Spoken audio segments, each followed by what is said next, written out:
명절 연휴 다들 잘 보내셨습니까? 10월 4일 수요일 굿모닝 브리핑 시작합니다. 오늘 볼 첫 신문은 명절 고속도로 통행료 면제 논란을 다룬 중앙일보 기사입니다. 이번 추석 연휴 기간 하루 평균 고속도로 이용 차량은 587만 대에 달했고요. 작년 추석에 비해서 6% 가까이 늘어난 수치였습니다. 이번 명절에도 통행료 면제가 시행됐는데 설 명절 등과 합쳐서 연간 감면액을 따져보면 4천억 원대에 달하는 것으로 나타났습니다. 한국도로공사의 연간 통행료 수익이 4조 2천억 원 수준이란 걸 생각해보면 10% 수준에 달하는데요.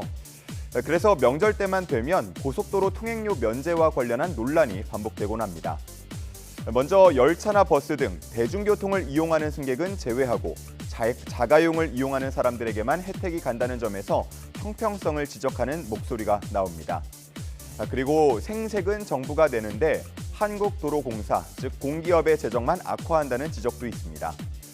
현재 한국도로공사 측은 점차 통행료 원가 보상률이 떨어지고 부채 비율은 늘어 통행료 인상이 불가피하다고 말하고 있습니다. 한 전문가는 명절 통행료 면제는 전형적인 포퓰리즘이다라고 주장을 하면서 폐지를 언급하고 있습니다. 2017년에 도입된 명절 통행료 면제, 현재 세계에서 우리나라와 중국만 시행 중이라고 하는데요.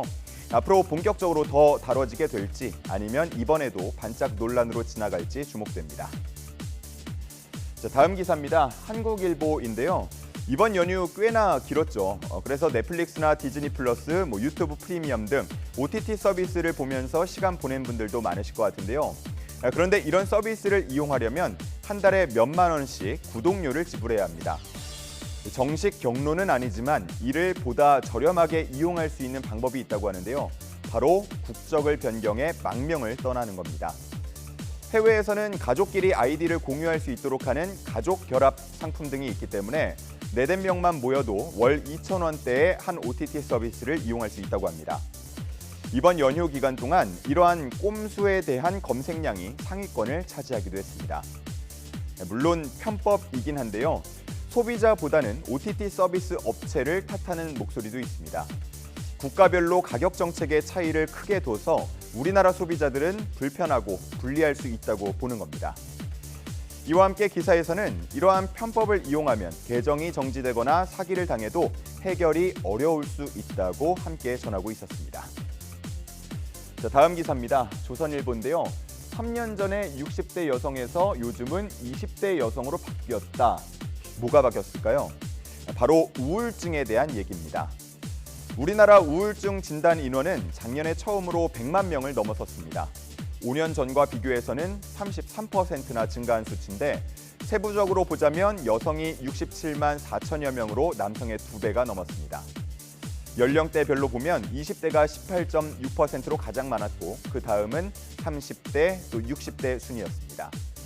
이러한 성별과 연령을 모두 따져보면 20대 여성이 가장 많았고요. 또 가장 가파르게 증가하고 있었습니다.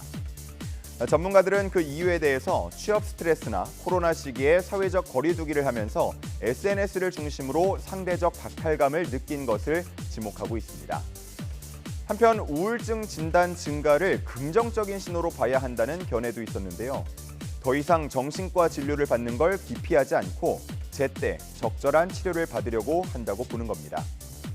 전문가들은 불면증이나 무기력증 등이 2주 이상 지속되는 등 우울감이 심해지면 전문의를 찾아야 하고 규칙적인 운동이나 명상 등으로 스트레스를 조절할 필요도 있다고 말하고 있었습니다. 자, 오늘 볼 마지막 기사입니다. 고서의 명복을 빕니다. 전국대학의 책 장례식이라고 쓰여 있죠. 그 아래는 그래프도 하나 보입니다. 전국 대학 도서관의 책 폐기량을 나타내고 있는데요. 2018년에는 67만여 권이었는데 작년에는 205만여 권까지 3배 이상 급격히 증가하고 있습니다.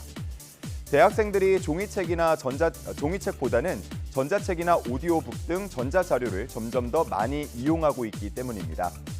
작년 국내 대학생 1명이 대학 도서관에서 빌려본 책은 2.5권으로 2018년 5.2권에 비해서 절반 넘게 줄었습니다. 한편 교수와 전문가들은 책 폐기에 대해서 신중해야 한다고 주장하고 있는데요. 연구의 기본이 되고 또 소장 가치가 있는 책들도 많기 때문입니다. 이런 상황은 해외도 마찬가지인데요. 해외 대학들은 수십 년 전부터 여러 대학이 함께 공동 보존 서고를 운영하고 있습니다. 우리나라에서도 이와 비슷한 논의가 있었는데 아직까지는 공동으로 책을 다루는 곳은 없는 상황입니다. 정부는 그 필요성에 대해서는 인정하지만 부지 확보나 운영비 등의 현실적인 문제가 있다고 말하고 있습니다. 자, 이제 가을이 됐고요. 단풍이 들게 되면 또 책 속에 단풍잎을 딱 곱게 끼워주는 그런 추억들 많으실 텐데 이렇게 점차 책이 사라지고 있어서 아마 이런 에피소드들도 추억의 한 장면으로 남지 않을까 그런 걱정도 듭니다. 10월 4일 아침 신문 살펴봤습니다. 지금까지 굿모닝 브리핑이었습니다.